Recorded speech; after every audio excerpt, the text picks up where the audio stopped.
Good morning, everyone. We're running a little bit ahead of schedule, but we're going to go ahead and keep moving on. I'm Christina Davidson. I'm maternal fetal medicine faculty at Baylor College of Medicine, and I am one of the co-chairs of the obstetrics subcommittee. And, oh, perfect. Are you flat? Okay. Thank you for being here. So we're going to move on to our patient panel portion of this of today's presentations. And I'm going to introduce everyone, and then we've got about an hour total. So my thought was that they will each tell their story, and then afterwards we'll leave time for question and answers.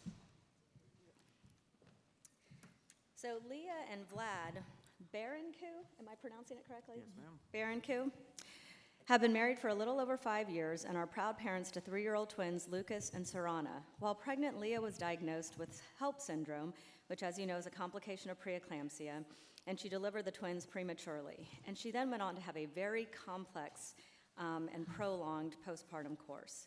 Since then, she and Vlad have been advocates for women and families struggling with difficult and life-threatening complications from pregnancy and delivery. Leah was born and raised in Texas and loves being active. She is a wellness professional who teaches boot camps around the Austin area and consults clients about nutrition. Vlad was born and raised in Romania and moved to the U.S. to attend college. He received his MBA from St. Edward's and is now an investor. And Leah is also one of our patient advocates, or is our patient advocate on our maternal early warning system work group. Marty Barnes is a native Texan and best known as Casey's mom. Marty and her husband Tim created the nonprofit Casey Circle after Casey's passing in 2016. This organization offers many tools, resources, and social opportunities for children who are medically complex and their families. Casey Circle also includes educational resources specifically designed for caregivers of children who are medically complex. In addition to her own organization, Marty is very active in the special needs community and works closely with her community's local children's hospital and the palliative care team to help improve family-centered care and best practices for children with complex medical needs. Currently, Marty is in her last semester of nursing school. After graduation in May, she plans to specialize in care for medically complex children. While working, she plans to continue toward her goal of becoming a nurse practitioner for pediatric palliative care. So I just want to begin by thanking you all for taking time out of your day to be here. And I think it's so important and so powerful to hear stories from the people that we are taking care of. And a lot of times there's so many things that we don't know once you've gone home. So Marty, if you would like to begin and tell us about your story. Sure. Can everybody hear me? Or do I need to bring this closer? Okay, can everybody hear me? Okay, so as she said, my name's Marty, and my daughter Casey actually passed away in 2016, but I often get the, oh, I'm so sorry, kind of pity face, but really, truly, we had almost 10 years with her, which was a huge gift. We weren't supposed to have a single day with her, so I like to look at it that way. But she was actually born in California. We were living in Santa Monica at the time. I had had a ruptured ectopic in 2003 and lost my left fallopian tube. So when my husband and I got pregnant with Casey, we weren't really sure if it was a viable pregnancy at first, and so before we celebrated, we went and had the ultrasound done. And while we were sitting in there and the ultrasound tech was checking everything, saying, oh, your baby's here, she's in the uterus, actually it was it at the time, she told us that she could tell that it came from my left ovary. And we're like, well, no, that can't happen. I don't have a left fallopian tube. And she told us very rarely, but on occasion, the egg will actually go from one ovary across and into the other tube. And we're like, oh my gosh. So we kind of considered her our little miracle baby from the very beginning. And I was put in a high-risk category because of the previous ectopic. So we had tons and tons of ultrasounds and appointments, and we got to see everything really often, which was kind of great. And everything went perfectly according to plan. I followed all the diets, the exercise, everything was going great. And so in my third trimester, they actually moved me out of high risk. They told me everything was going great, I had nothing to worry about, and we started to plan a healthy delivery. We decided not to know the gender. We wanted to be surprised. And so we started doing all the things you're supposed to do, setting up the nursery, doing the hospital tour, doing the pre-registration, doing the birthing classes. And at the birthing class, there was For some reason, the nurse that was teaching it said that if you start throwing up, it's a bad thing, which apparently that's not true. And when we kind of told her about that later, she was like, I don't know why I told you that. That's not true. People throw up all the time. So I'm not sure, but that does play a role. I'll tell you in a minute. And so then when we went to do the hospital tour, I think we're 10 of us doing the tour together, 10 pregnant ladies and our husbands. And one of the people in the tour was a nurse, and I think she was a NICU nurse, and she started asking questions about the level of severity at this NICU. And I just remember everybody else in the group being kind of offended that she was taking such a happy day and focusing on something so negative. Now I look back at that and think, wow, I wish I would have listened to this girl a little bit more. So that kind of plays into things too. So we lived 4 blocks from the hospital, and a few days before we had actually gone in for delivery, Katie Holmes had delivered Suri at the same hospital, so there was paparazzi everywhere. They were still kind of all hanging around when we actually went to deliver Casey, so that was kind of weird. But my husband was a triathlete, and so on weekends we spent all of our time at triathlons, whether it was close to home or far away. And the day she was born was actually a Sunday, and we had spent it about 3 hours away in Palm Springs. And on the way home, I was driving because my husband had been up early riding his bike and running, and I was just taking pictures, so I was not quite as tired as he was. And my stomach started hurting, and so I remember we pulled over close to home, and he drove the rest of the way. But I was 36 and a half weeks pregnant, so an upset stomach didn't seem that out of place. So when we got home, he went upstairs to lay down, and I laid down on the couch and started feeling a little bit better. So ordered a pizza, thinking, oh, it's time to eat, and got up to go tell him the pizza was about to be here. And on my way up the stairs, I started feeling cramping and thought I was going into labor. So I woke my husband up, get up, pizza's coming, so is the baby. And so, he's running around trying to pack the bags because we weren't quite ready. And all I wanted to do was crawl back into bed. I just remember this intense pain, and all I wanted to do was curl up in a ball and stay in bed. But because we'd taken the birthing classes, he's dragging me out of the bed, saying, you have to walk. And after a few minutes, we realized something was really wrong. I started throwing up, which for whatever reason, the birthing nurse told us that was a bad thing. And the pain never stopped, so we didn't have contractions to time. And so we called my OB, told her what was going on. She said, you're probably in advanced labor. Go to the hospital, I'll meet you there. I don't remember how I got back down the stairs or even into the car for that matter. But on the 4-block drive from our apartment to the hospital, about 2 blocks in, the cramping pain turned to this just thrusting pain inside my abdomen. And so I'm screaming bloody murder at the top of my lungs. We pull up in LA, everything is valet. So we pull up into labor and deliveries, valet, which closed at 8:30, and it was like 8:34 when we pulled in. And so the valet people went to open my door, basically to tell my husband to drive around, but I'm screaming at the top of my lungs, so I think they felt sorry for my husband and let us in, which is also a very good thing. So we got in, we went up to the labor and delivery unit, and the nurses were putting on monitors, trying to figure out what was going on.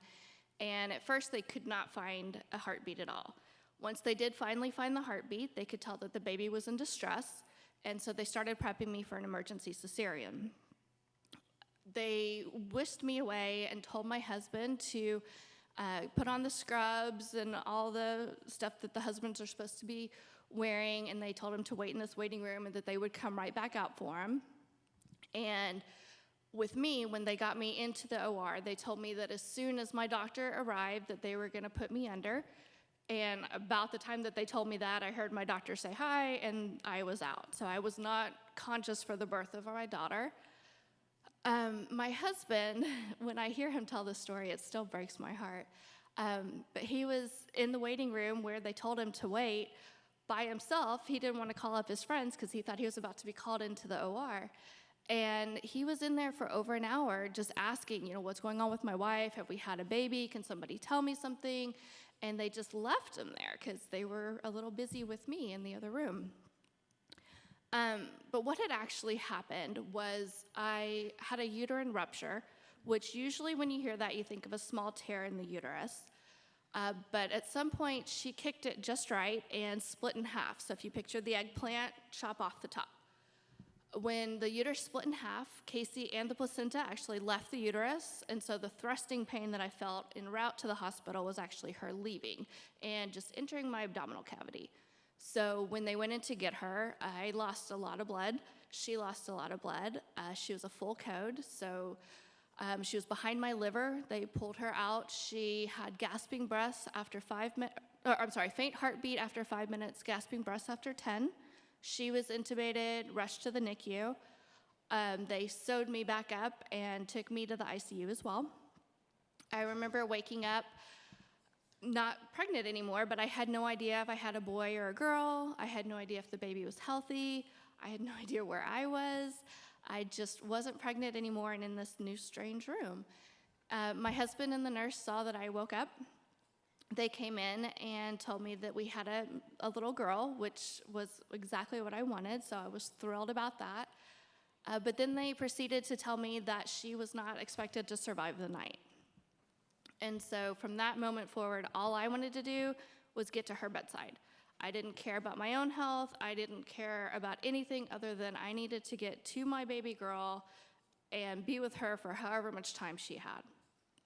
And so I remember the first time I finally convinced them to let me go, I stood up and blood just gushed everywhere.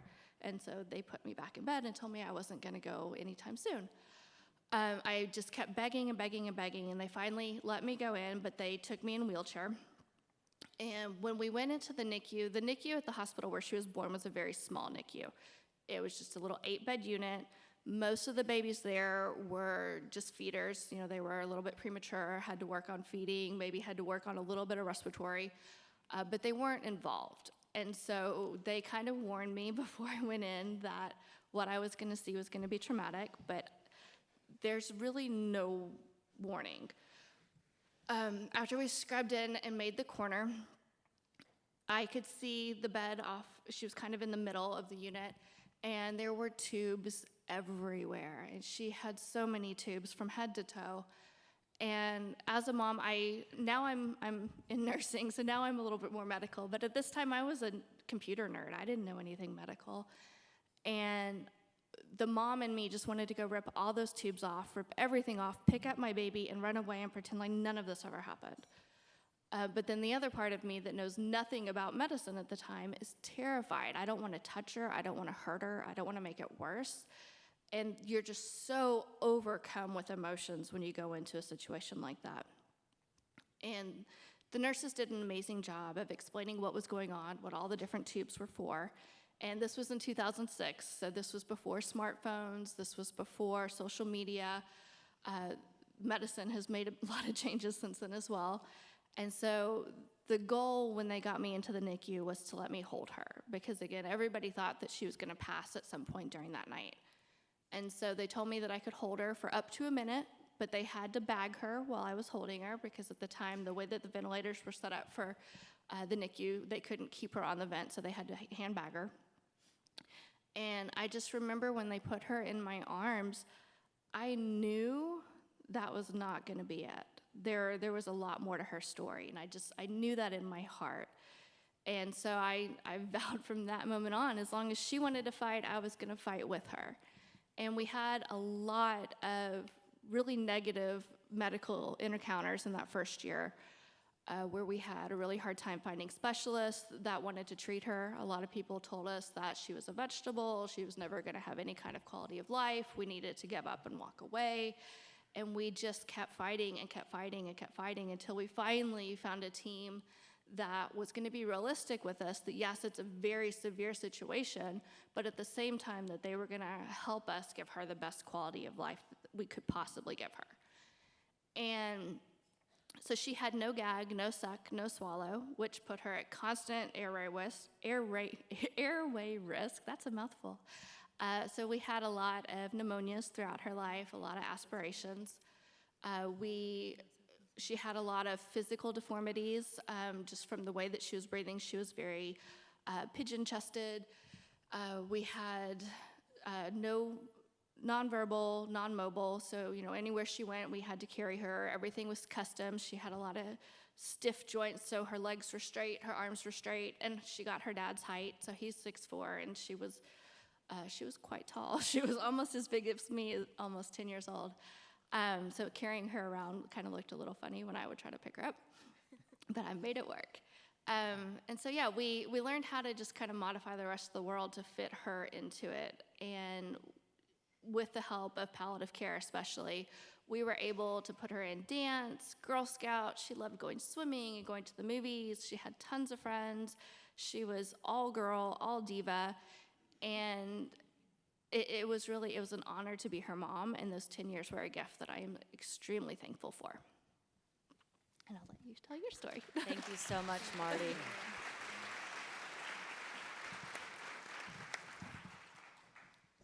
Leah. So can you hear me? In 2016, we found out we were pregnant with twins, and just really excited.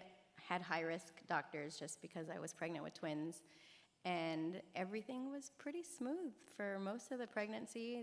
The typical woes of having a ginormous belly, and I'm not very big as well. I was also a fitness instructor, so trying to teach cardio kickboxing and yoga with this big belly was a little tough, but I remember fighting with my OB saying that I was going to teach until basically they were ready to fall out. But we were very active, pretty smooth pregnancy, didn't have all the sickness that I hear goes around. But I started it was in the 3rd trimester, I started to notice that I started to slow down a whole lot. I stopped teaching probably in month 7, and I was never on bed rest, which was like, I was against bed rest because I can't stop moving. But my OB did tell me that I need to kind of slow down, maybe I could go for 30 minutes, and then I would have to rest for a really long time. And I started swelling a whole lot. Just little things. I would sleep all day. I wouldn't sleep all night. And for me, I just figured, everyone says pregnancy is tough. 2 pregnancies, we had fraternal twins, is even worse. So I just figured everybody that's pregnant with twins should feel like complete crap. And that's really how I felt. I started to have the upper right quadrant pain. I couldn't eat. I felt like an elephant was sitting on my chest. And all these little things just started adding up, but I never really raised my concerns, because also in the twin mom community, they say, don't tell your OB that you're feeling bad because they'll make you have a C-section. And I was totally against having a C-section at first, unless it was medically necessary. So then somewhere in December, I started to show signs of just further complications. I know my OB had mentioned that preeclampsia was possible. My platelets were starting to drop, but it was nothing alarming at that point, just being monitored more closely. And then come January, the most important day or most exciting day of your life actually is probably our biggest and worst nightmare. Because on January 17th, I went in to the hospital, or went into my doctor, because I didn't feel good. I stopped feeling one of my twins moving. Am I doing something? It'll cut out every once in a while. Okay. And when I went in, I didn't recognize this, but I was already yellow. I was jaundice. I was going through liver failure. And my OB said, I think we're going to have the babies today. And I said, I don't think so. So after some talking, she said, well, let's go to labor and delivery. Let's just get you checked out. It'll make me feel better. And so then I went over with my husband. We literally just drove right across the street. And I remember getting there, and all of a sudden, the nurses had put 2 monitors on. I needed the 3rd one. And then a lot of nurses came in and started whispering and talking really fast and moving really fast. And they just said, honey, we're taking you to the operating room. Like, we need to get these babies out now. And just like a movie, I remember telling him, call my parents, and being wheeled into the operating room, and all I saw were the big lights. The next thing I knew, I woke up maybe 2-ish weeks later in the ICU, not even knowing what had happened to me, not realizing I had my babies, not even knowing that I had delivered. I don't even think I remember that I was pregnant. And that's kind of the beginning of our medical story. He was there for the other part. So I'll just, can anyone hear me? Bring it closer. Okay. I'll just pick up where, this is very tall. I'm not that tall. No, I'm good. So I'll just pick up, thank you, where my wife goes into the emergency C-section, and I'm sitting there alone, and I have all these scenarios going through my head, but mostly I was worried about our daughter because we couldn't really hear her, we couldn't really feel her, so those were my worries at the time. Finally, about an hour later, doctor comes in and said, you know, everything went well. We're about to take your babies to the NICU. Just be there. You want to take some pictures of them, and then they're going to be on their way. And I did. My daughter was not looking well. Later on, we found out why. And then, but I was happy they were alive. Then I just waited for my wife to come back into the room. And when she did, she was very sleepy. And then she slept and slept and slept. And she wasn't really waking up. And then that night, I went to bed in the room right next to her. And the next morning, she didn't really wake up again. And I was kind of in and out because the only thing she woke up for, she said, make sure you bring cookies to the nurses and to the doctors. And then she went back to sleep. And I went and I brought them treats and coffees and everything. And then I started watching TV, and I wasn't really educated on what the procedure was, what we're supposed to be looking after, but she was definitely sleeping a lot. And then she slept throughout the whole day, and her parents came in, and finally that night, they sent me home. They said, you know what, you've been tired, we'll stay with her, you go home. And I went home without worrying too much. We were, everything, I guess it was according to plan. And when I came back that next morning, then we found out why she wasn't waking up. She had the HELLP syndrome, and she had to be rushed to the ICU. And that's when my world became a nightmare, because I did not deal well with it. Our pregnancy was supposed to be perfect, and I'm about to lose her, because the doctor said, the doctors were very cautious, but I could read between the lines that she was not doing well. And can you imagine, we're looking to go home and start our perfect life, and this is not happening. And she was transferred to the ICU, and then her health really deteriorated. She had to be intubated for the next few days. There were so many procedures. She needed so much platelets, blood. She was connected to so many machines and had so many procedures done. What's that procedure? Paracentesis. And then liver. I had liver and kidney failure, and then because I wasn't flushing out the fluids, I went into lung failure, and that's when they needed to intubate me. So most of the story I know of that part is actually through my husband and my parents.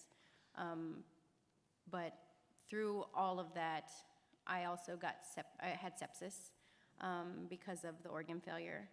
So this whole time while I was in the coma, I mean, they did tell my family that I wasn't going to survive, and basically, not only was he struggling with my daughter because she was supposed to be a vegetable, because there was placental abruption happening, that's why I couldn't feel her as much. He's also trying to figure out, what do you mean, like women come in here and have babies and they go home happy, and you struggle with, the feedings and all of that stuff. You don't struggle with this stuff. And also for myself, like I had no idea really what preeclampsia was. I thought it was for unhealthy people that didn't exercise and eat healthy, and I had no idea what HELLP syndrome was. I just know that it totally shook our world. So this is now 2 weeks after I finally wake up. And my doctor does tell me that I'm pretty sure they kept telling me what had happened, but I didn't quite understand. It took me probably a full year to understand what had happened to me. I remember her saying, "We're so glad you're here because we almost lost you twice." And I didn't understand. Well, apparently I went into DIC. So they had to figure out where the bleeding was coming from. They couldn't stop it. And just miraculously, I started to pull together and get better, and as slowly as possible. But my recovery was really tough because my kidneys were not functioning properly. It took a really long time for them to come back. I retained a lot of fluid, so I had a cesarean, and it had to be redone because it burst open because of all the fluid and the pressure from the inside. So once I thought I was recovering, and thought I was going to be able to start moving around. I had to relearn how to walk. I had to relearn how to eat, shower. I had to have grown women give me a bath, my best friends, my husband, because I couldn't even walk to the bathroom, let alone stand in the shower. And you don't realize like how much work it is just to wash your hair. But all these things that I had to do, and I still couldn't grasp the fact that I was sick. Well, all this time, I didn't meet my babies. I had them on January 17th. I didn't meet them until the 31st. And I actually was pushed to meet them because I didn't want to. My OB just kept saying, we need to get you to meet your babies. You need to go see them. I went to the NICU twice, and the first time, baby was in the isolette, and I was standing or sitting in my wheelchair looking at my child because I couldn't physically stand up, and I could not hold them, and I don't think they trusted me to hold the baby. Just all these things were happening medically, but it just didn't stop there. I finally was released to go home on February 17th, so I was there for a full 5 weeks, and I think we actually pushed my doctor to let me out because I was really fading mentally. Like, I didn't want to talk to anybody. I just didn't want to do anything. My babies luckily got to go home before I did, so this was a struggle for him, not knowing anything about kids, trying to figure out how to change diapers. I would watch him change one diaper and use a whole pack, just one diaper change. But You have to be thorough. So I went home 1 month later. Then a few weeks after that, I went back in for another surgery because of the sepsis and because of everything that happened. I had abscesses all throughout my abdomen. I went in with a fever to the emergency room, and I needed another emergency surgery, and they removed lots of abscesses, but then I went home with drains all throughout my abdomen as I'm trying to raise these two tiny humans, and still trying to figure out what exactly happened to me. So then we just kept going back to the hospital, month after month. I lived in the hospital for a total of 6 or 7 months, just in and out. I got to know the staff really well. They'd be like, "You're back again." And because of everything that's happened, your body changes as you become a mother, but my body has changed immensely. I'm now a type 1 diabetic because I had pancreatitis. I have pancreatic insufficiencies. I have to take digestive enzymes to absorb nutrients. And it's just, I'm still trying to figure this out. Our kids are only 3 years old, and I'm still trying to figure out my body, and there's so many different things going on, and I know things aren't right. I don't know the medical stuff, but I just know it doesn't feel right. But we're now afraid. We haven't even actually discussed it really, but we're now afraid, can I have kids? If I go in, am I going to die the next time? This is not something I ever thought. I always thought I'd have more pregnancies, but I didn't know that women were dying this day and age. I just thought only people that didn't take care of themselves had complications because they didn't do the front end work. And I felt like I did everything right to the T, and how this could happen to us. We just kind of were blindsided by everything. Thank you so much, all of you.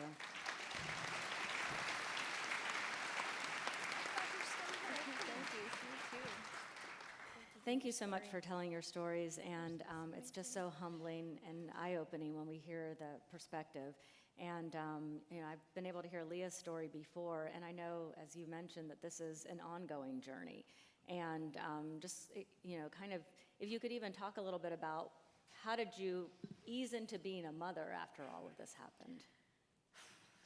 I don't know. I still think I'm still trying to figure it out. It wasn't easy at all. Both of us, as you heard, my husband's from Romania. My family doesn't live here. So it's not like we had that village right away to help us out. I mean, people laugh at how comfortable we are with a new babysitter coming in. And it's because from day one, my kids lived with somebody else while he stayed with me in the hospital. And my newborn child went to go live with some friends that were just newly married, and they were really young.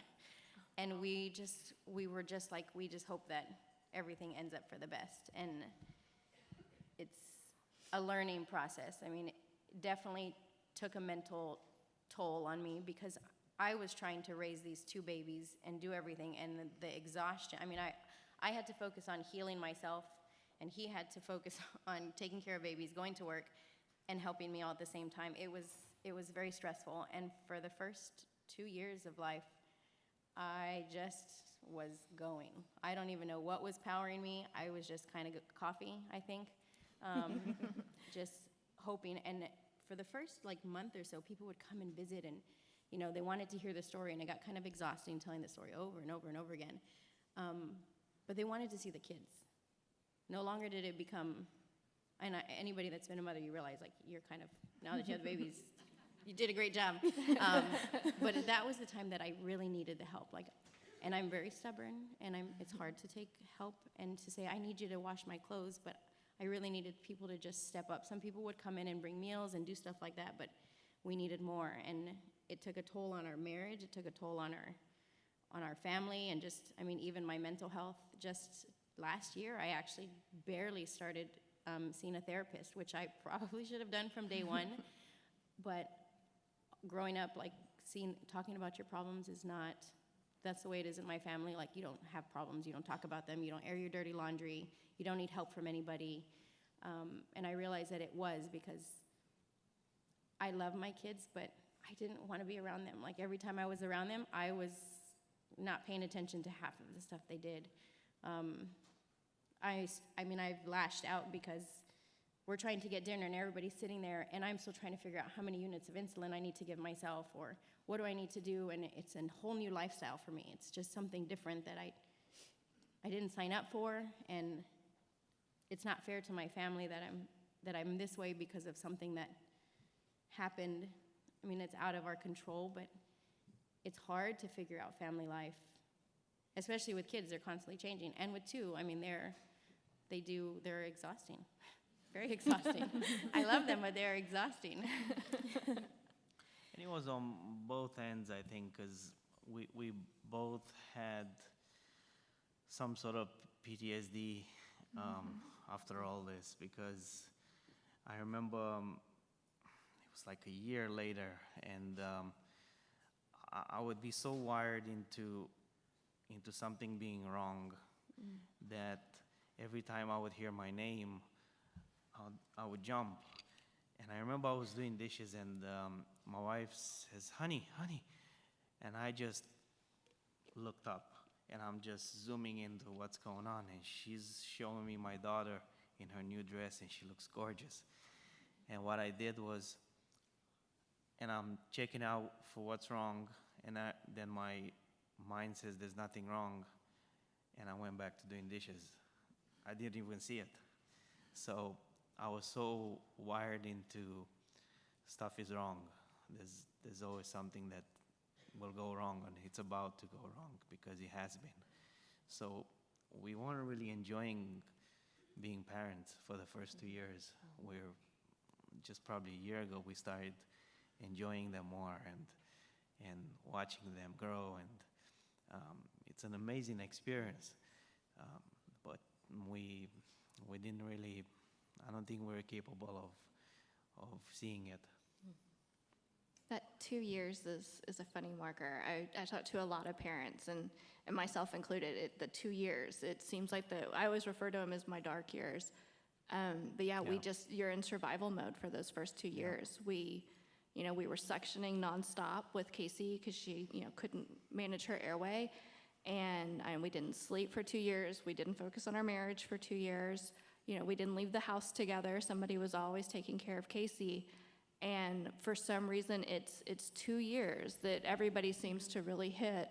And then at that point, somehow you finally come to realize, oh, I've got PTSD. Oh, I've got, all these things going on. And you start to kind of work on yourself and try to be a little bit more human.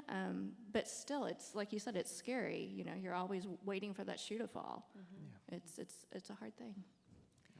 I want to open the floor to questions. There's 2 microphones. If anyone has a question, please go up to the microphone. It's a magic number. Dr. Toy? Thank you so much, our panelists, Marty, Leah, and Vlad, for what you've said. First, for the husbands, Marty, your husband, and also for Vlad, I hear you. I've used more than a package of diapers before and trying to change, so really understand that. I still do. Somebody said I still do. Is Dr. Carrie Epps still here or not? She had to leave? Okay. Dr. Epps has done a fantastic job in leading the simulation. And one thing that she's really done is she said, don't forget the family. So when there's an emergency, we're all together kind of with the patient, as we should be, but there needs to be one person who connects with the family member, usually the husband, and can be other people. And so thank you for sharing that. And second of all, Marty, thank you for reminding us that it's more than just statistics that we're looking at, but it's real people. And although when you had your daughter and the statistics said she wasn't going to survive, and you knew that it was going to be she was going to have a fulfilling life.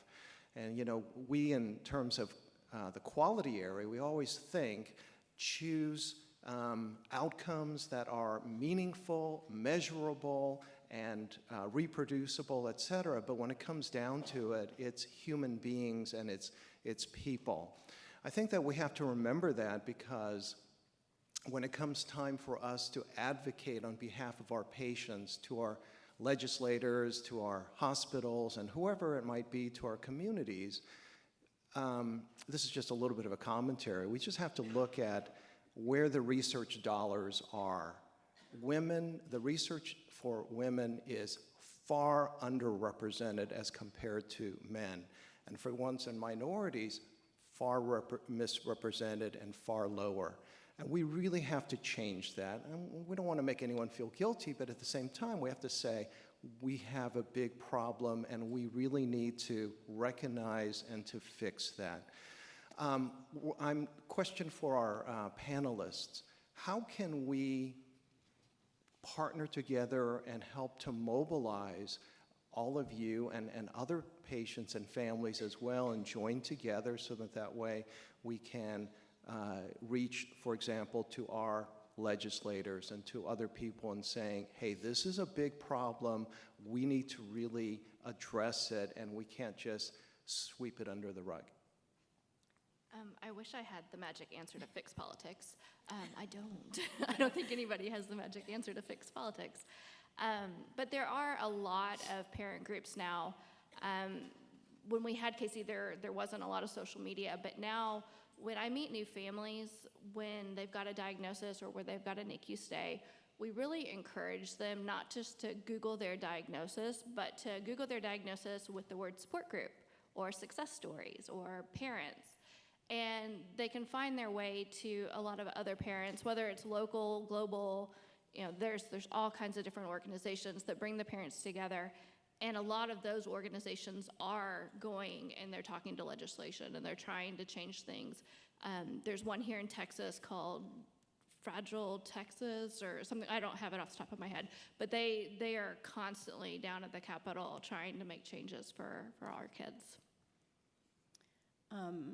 Yeah, I don't have the answer to change legislation, but last year I got to experience going to this thing called Mom Congress, and it's a bunch of advocates we went to DC, we marched to DC, and we went to go try to talk to our legislators, but it's hard because sometimes you don't get to meet with them. I'm hoping to go again this year, but also a lot of these things that we do are also independently funded, so that's the hard part, is trying to figure out, one, childcare, who's going to cover my work, just making sure all of the I's are dotted and the T's are crossed to be able to go do these things. I'm hoping to go again this year, but we'll just kind of see if it falls in line. That's one way that I've been going and trying to implement legislature, but it does take a long time. Like, I've talked to some people that have had bills passed, and they said, we've been working on this for 10 years, 15 years, or longer. So it just kind of depends. I do partner with like the Preeclampsia Foundation and MoMA's Voices, and just try to work there and see how I can voice my opinion. I've done a few articles with other publications like NPR, like any way that I can spread. My biggest thing is social media. I wish I would have had the tools. Luckily, because I search everything, I found the HELP Syndrome group. I knew I needed an outlet of people, I just didn't know where. But I wish we had gotten that information. They did a study in the Preeclampsia Foundation, and they have people register, so registrants, if you've had it, family members, and they ask you all sorts of questions to help their study and their database, and they pulled a group of about 430 people, and they asked them, and it's like 76% of people, or of the people that participated, said that they didn't have resources to know what effects happen. Like, I had no idea that if you've had preeclampsia, your chances of having heart issues are higher. I didn't know that until I got involved in the organization, and not saying that it's gonna happen to me, but at least I can know about these things and bring this up with my doctor if something ever, and put that on my chart so they know, like, to look for this. We didn't have any of these things, and if they did tell us in the hospital, we were in such a distressed state. Like, anything they said went in one ear, out the other. I didn't remember half of the stuff they said. I mean, there were so many resources that we had for our children that were in the NICU I didn't know about until after they aged out of them. So and we needed services. I mean, my daughter had cerebral palsy because of all this, and we needed services, we needed help. But because nobody ever checked in and said, hey, you know, are you doing X, Y, and Z? They gave him tons of stuff, and he had no idea what they were. Also, he's not from this country, so he doesn't know all the little paperwork things that need to be filed. So just that support afterwards, like just following up, maybe I don't know what it would be, or maybe it's an organization. Like, I've been so blessed to have the organizations help me out and say, have you looked at X, Y, and Z? This is what you need to go do. This is who you need to contact. I definitely agree, and with the follow-up. And also, I wish someone told me, look, just take my face into their hands. I said, this is the time to pay attention, because there's so much information out there. You need to pay attention to this. Stop what you're doing and pay attention to this. Because there's so much information that families get bombarded with. The other part, in terms of the follow-up, when you get a stack of documents, maybe someone can help you fill them out, because, you know, I was in survival mode. I could barely take care of myself. I could not fill out any paperwork. And we're blessed that our hospital had someone, social services or something, that were able to help us. So they did. But also when we went home, our troubles didn't end. We went through it for the next 2 years. Maybe there's a way for patients to be follow-up, checked on, without them initiating. Maybe there's a way for someone to initiate that contact. And but I also want to put things in perspective on a positive note, is that we're here, we're all here. That means we're doing something about it. We're taking the right steps. So that's a positive thing, and that we're doing something about it. I come from another country, and other countries that we don't have those opportunities. So I think we're on the right track. Thank you. Was there, yeah, you were, Dr. Gong? Hi, I'm Alice Gong. I'm a neonatologist who does follow-up care, and I thank you for the stories. A lot of our patients the parents had those issues, preeclampsia illnesses and so forth, and we have a lot of difficulty getting those babies into follow-up so we can diagnose that cerebral palsy and get those kids on the right trajectory. So I thank you for this, because that's one barrier that we have not been aware of. We try to reach out a lot to bring the parents in and bring the children in so they get follow-up, but we get a lot of people who won't answer the phone and people who don't want to talk to us because they're so mired in their own path of what's happening. I might suggest pay family leave around birth because of all these issues that maybe if you didn't have to work for a while to make sure you can still have health insurance and income, that you might be able to focus a little more on those important issues, because I see our families having to struggle with that. That if they don't go to work, they won't be able to take care of things, yet they're not engaged in what's happening with the crisis in their family. So that's my comment, and I want to thank you very much for sharing your story. Thank you. Thank you. Thank you, Dr. Gong. Question over here? Hi, I'm Ann Blake. I'm a neonatology fellow at Texas Children's, and I have 2 questions. And it goes without saying that we really thank you for sharing your stories, because it allows us to improve and really learn. And I know it must be very difficult to go through everything in such detail, but I thank you. But the first question is, I was really struck, Leo, when you said that at some point, sort of in your 3rd trimester, you were starting to feel ill, but based on what online communities had said, where they said they'll make you have it, your OB will make you have a C-section, I found that language to be striking and unfortunately not surprising. I'm an early career trainee, and even in the 5 years that I've been in training, I've seen a lot of growing mistrust of the medical establishment. And so what do you think we can do to increase trust or to decrease the mistrust of the medical establishment in the lay public, especially in online communities, just to be able to know that we're allies? And my second question is for everyone. Both questions are for everyone. Both of you, as mothers, had, it sounds like, protracted medical courses for yourself, and at any point were you offered mental health services? I understand that you didn't necessarily access them or seek them, but was there a discussion initiated not by you in your, at any point in sort of the more immediate or immediately past the immediate course? And I ask because this is an initiative on the statewide level and of the TCHMB that we're working to improve. So I'm asking so that we know what is happening so that we can make it better. Great questions. So to the first one, social media is a huge presence, and like it influences a lot of our decisions. And knowing now, like I'm like, don't let these groups influence you. I tell people, I'm not trying to be that Debbie Downer, like this can happen, but I want you to know that there are issues that can happen, and just if you advocate for yourself.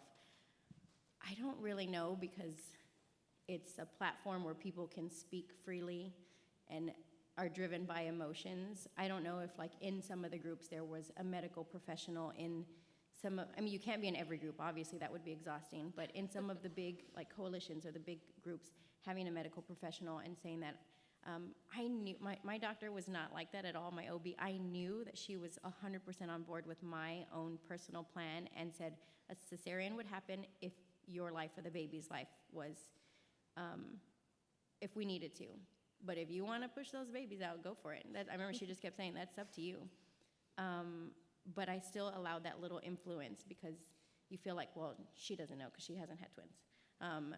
So I think if there was a medical professional in there, or maybe at some point someone having, I don't know, public speaks or webinars or something, maybe their OB has like a monthly webinar to all of the patients, something where they can interact with them. I think that, especially the people that are growing up now, everything is via phone, internet, not going into the doctor as much. So if they can meet them on that same level, that might help.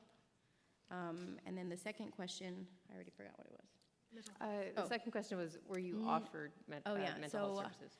I remember the social worker coming in, and she kept talking to me and would ask me random things about my past, and I was like, I literally laid on my bed. I didn't talk to anybody. I watched Grey's Anatomy, and when they would come in, I'd probably answer, and he was like, why are you watching this stuff? We're in the hospital.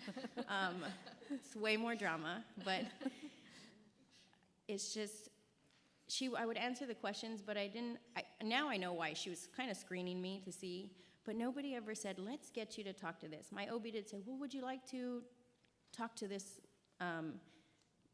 some wellness? It wasn't a therapy clinic, but it was some wellness, mindfulness, and I was like, we'll see. So she gave me a card. The card ends up in the trash most of the time, or somewhere else lost with kids, it gets lost. So there was no initiative. It was at Mom Congress last year. I had a complete spiral down after hearing some of the losses and that had happened, the moms taking their own lives, and it hit me because obviously I'm still here, but I had those thoughts.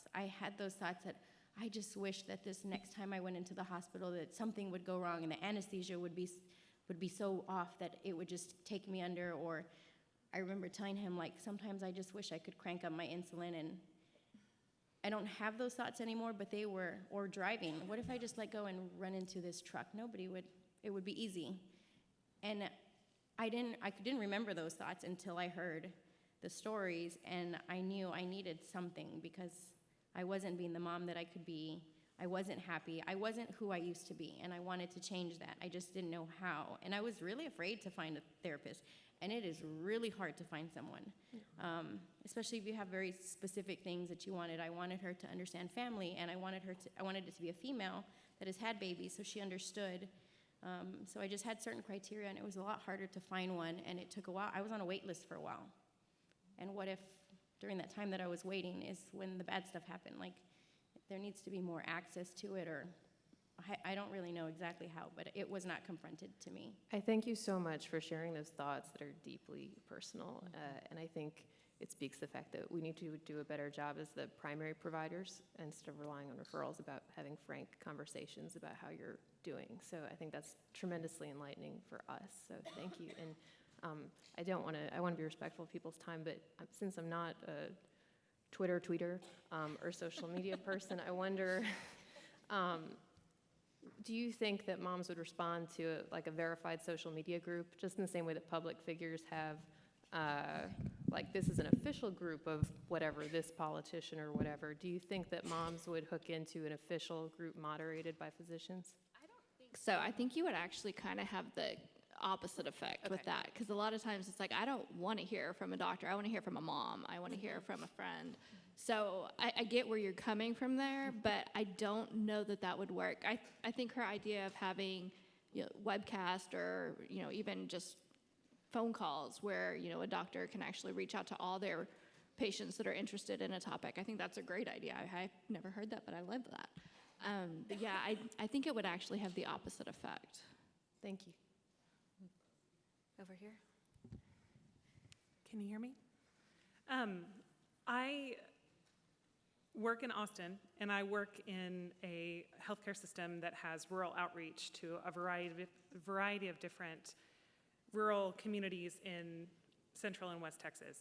And to the people who have put this conference together, I just wanted to say kudos for having a panel, and to the panelists for speaking about your complex experiences and thinking about the maternal data that we have seen just prior to this about how so many rural communities may not have services to help with these complex cases. It strikes me that the juxtaposition of that is valuable and remains continually important to consider. As a nurse myself, I have a question specifically about, it's kind of a nuance for what the other person had asked, but one of the questions that hindsight is always 20/20. So one of the things that I would see as a nurse were patients who said, if I had this medical complication, if I had only known this, if I'd only known this, at what point does it seem possible to educate those people? This comes up in parent and postpartum depression conversations all the time. If we only had known about postpartum depression earlier, if only my doctor had talked to me about it, if only during this point in the pregnancy, if only a friend had told me about this. Can you speak a little bit to how you think some of those interventions could happen earlier to help prevent some of that lack of information? And if you don't mind, I'd like to extend that. That's an excellent question. Thank you, because I thought it was interesting, Marty, what you said earlier when you were on the tour and they were asking about the NICU, and it was almost annoying to hear those questions at that point. So I think it's also, what's the balance of talking about the potential complications without being irritating Right. It's a fine line. and making it a turnoff? Yeah, and I was it Vlad? I don't remember if it's Vlad or Leah talked about, everything going in one ear and out the other, and that's a real problem, because when we're in, and there's a lot of new research now, trauma-based research and trauma-based conversations, which is kind of coming up with a lot of the medical stuff, and we really are. When you're in that kind of situation, it is a trauma. It's not a car accident or war like a lot of people think, but it is. It's a very significant trauma.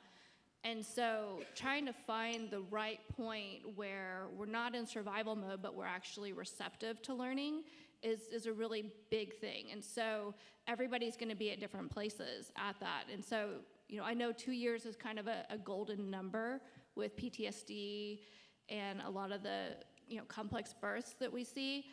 But I don't know if that's something, maybe we reach out to pediatricians and, hey, at that 2-year well check, be sure the parents have the resources. But then when you go back and like, oh, if I had known about this, well, they may have gotten the information, but they weren't ready to learn. Mm-hmm. So there's not a great answer, but you're right.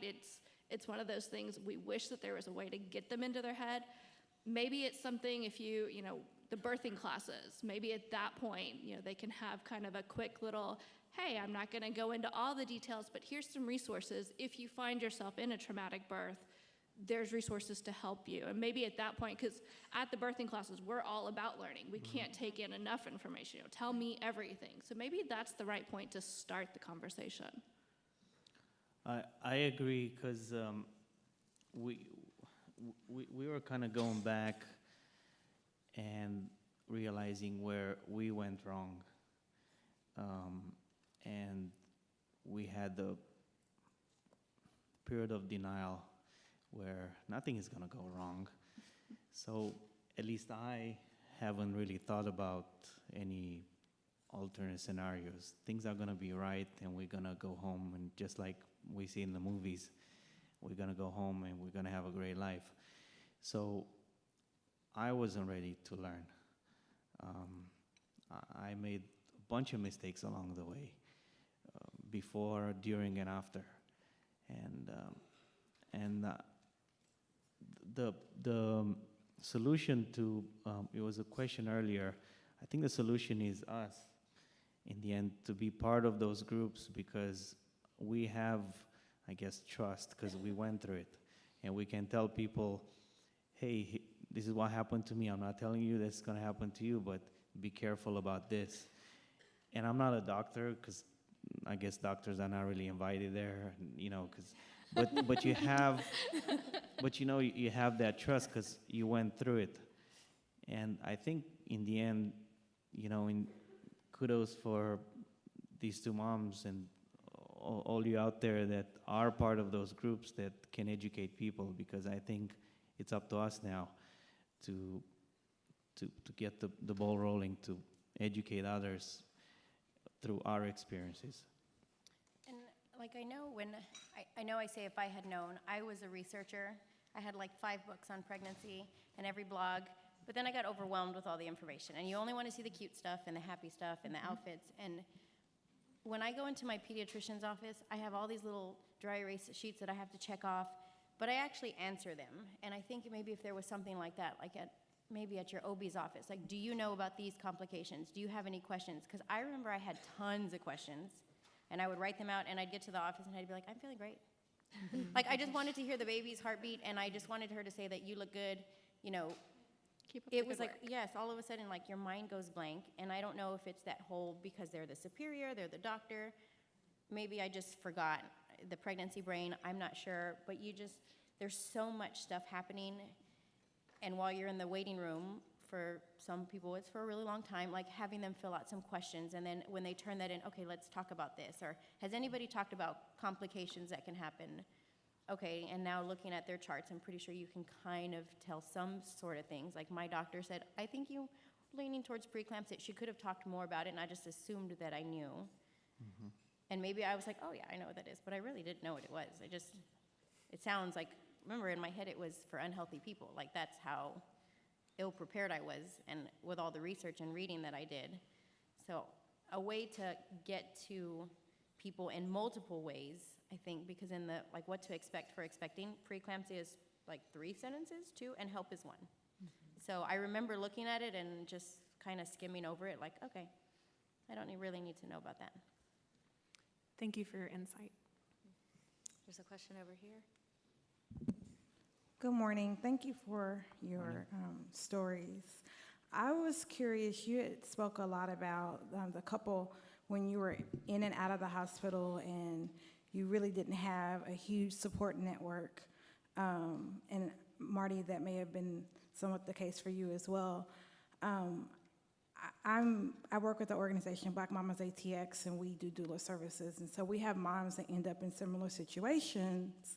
And one of the gaps that we're seeing over and over again is when they don't have a support system and they have to re-enter the hospital, or even when they're giving birth. Say if they have other children, or the children that they just had, they can't care for them and they don't have anybody. You said you kind of shipped a baby off with a friend, and so I would love to hear you talk a little bit more about how, whether it's nonprofits or systems, could better support moms when they find themselves in those kinds of situations. Well, we've learned now one of the best support systems is through your church.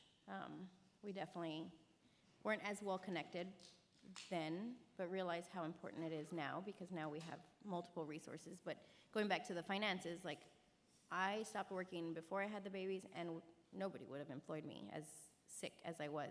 So no income coming in from my side for over a year, and he stopped working for quite a while to juggle hospital visits between me and the kids. So we had no income coming in. So when people were offering services but still paid, and it was hard to take that and without being like, well, we can't really afford that.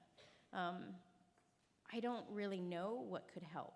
I would love the answer to that, because I mean, still to this day, we still struggle with certain things, like who's gonna watch our kids to do things. And you know, we had to kind of do a little juggling to get the kids to school this morning, to make sure that they got to school, since their school started a little later. But I've heard of organizations where people are banding together, moms are banding together and saying, okay, let's step up for this mom. But I don't have any input for that. I don't know. I would love to get resources together to help with that, because that is a huge thing I know that keeps moms from going to their follow-up visits, because they have their kids in tow. I know there was a lot of visits I didn't want to take my twins to, because I could not physically carry them. I could not carry both of them up until about, I think it was, I had them in January. I couldn't carry them both at the same time, probably until like July, maybe August. Those carriers are heavy. Without the babies in them, they're heavy. Yeah, And then you put the they're babies heavy. in And then them. I had Yeah, multiple they're heavy. surgeries, so I could only Right. carry 10 pounds. And And you've got luckily, germs my daughter was everywhere, teeny tiny, right. but both of them together, I wouldn't have been able to. So Yeah. getting down the stairs with my kids and getting them into the, like, there was just all these logistical things. I know I've heard in one group I was in about cars coming to pick up, there's a service to go pick up moms, but it was only picking up the moms, not the babies. So trying to figure out how to get that. They were working together to try to figure stuff out like that. Yeah. Do you have any? And that's how we ended up back in Texas. I'm actually from here, grew up in Georgetown. My family's all in Texas. And when we had Casey while we were out in California for work, we were by ourselves, and we had a few friends, but there was no family. We had no support network at all.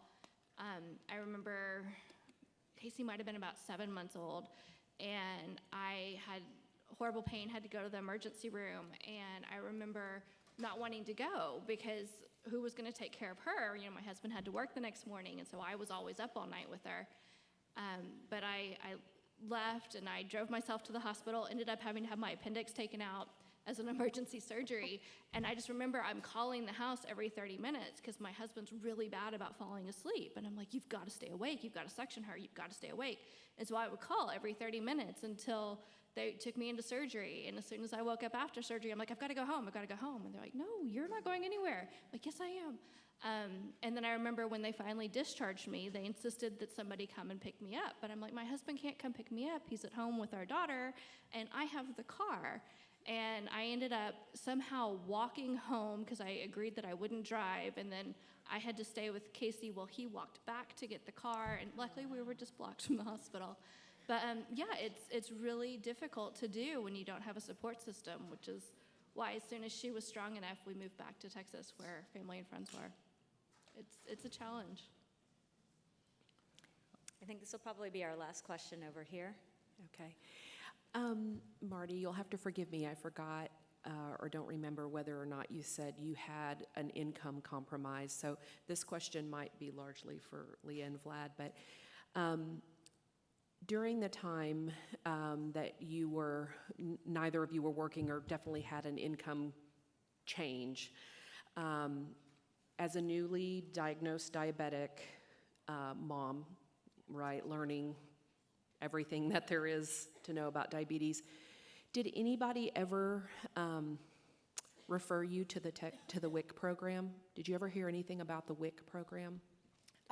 So the funny thing is, I applied to some things and we still were like that close to not making it. Mm-hmm. And I didn't understand because I'm like, we're a family of 4, and I don't know how even a single person can survive off of this income. And I applied for a lot of things and got declined. And I think it was because I was working the year before. We really banked off of our kids coming in January and meeting our deductible that I got as much as I could in that first year, and I like overstocked on things because I knew I mean, the next year we were astonished. My digestive enzymes alone were, I want to say from maybe 2 months supply, were over $3,000. Wow. Just to be able to absorb food. So there was a while where I was like, well, I'll just suck it up and just, I'll be malnourished, I guess. And this was another issue is my daughter had complications. I needed help. I needed physical therapy. I needed mental therapy. I needed a lot of other things, and I chose her over me. Yeah. So this is where I struggled. And even now to this day, I was very like, okay, I can't eat this, or I would skimp on my insulin, like just because I knew we couldn't afford the next dose, and it is very expensive. I didn't realize until we needed it. Yeah. I just wondered because, of course, I work for the Texas WIC program, and oftentimes facilities don't think about the after support that could be present in programs that are right in their community. I can't speak to your individual qualifications. It is income-based, and so, you know, ideally we think about those with reduced incomes.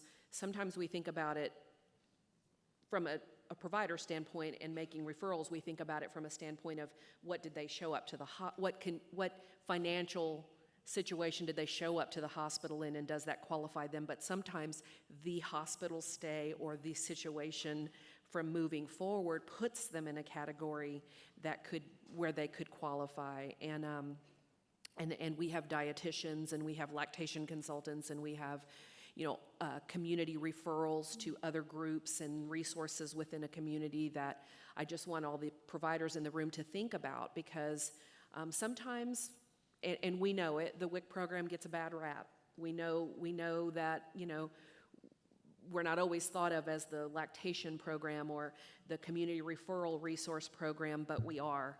And we have good resources to refer parents, and even early childhood care. We work with the early childhood care programs in a given community, so there's lots of resources that you can get through a WIC program that a mom coming into the situation might not have been qualified, right? But during her stay or something happens, she then becomes qualified, and she can get access to care with diet, education, specialized formulas if that ends up being the situation, lactation support.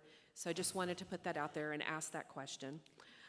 We're really rooted in education, and one of the things that we're looking at right now is when can we impact education in the prenatal period. And so I want to go back just one quick bit to the doctor's office and the prenatal visits. And for those of you who have been pregnant in the room know that you're always in a constant state of waiting to be called back, waiting for the doctor for whatever reason.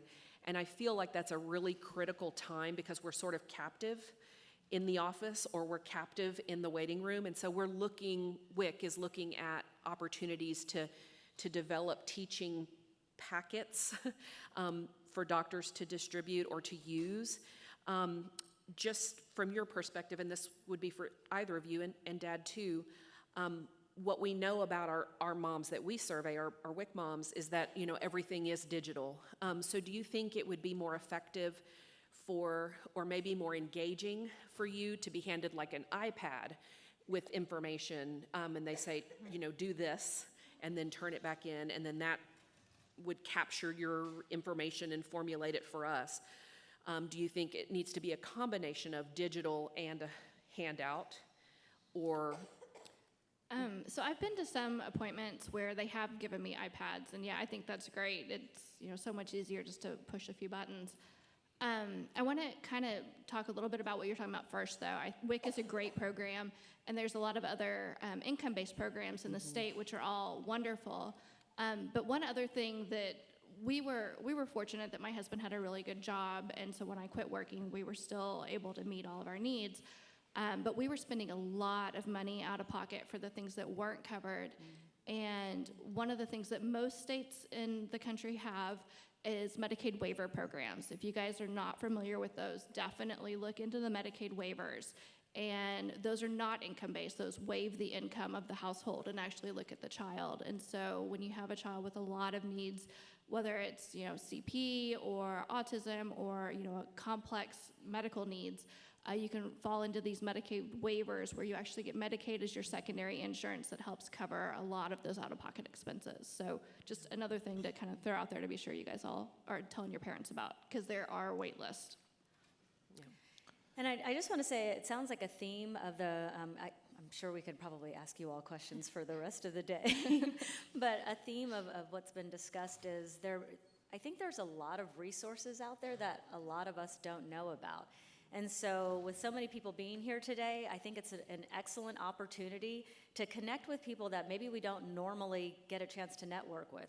What are some of the community resources out there that the providers and the nurses may not know as much about, where we can get more information and figure out ways to get this out to our patients based off of what the concerns or the trauma was around delivery? Again, I just cannot even express enough how grateful we are to having you all here. And thanking you for sharing your stories once again.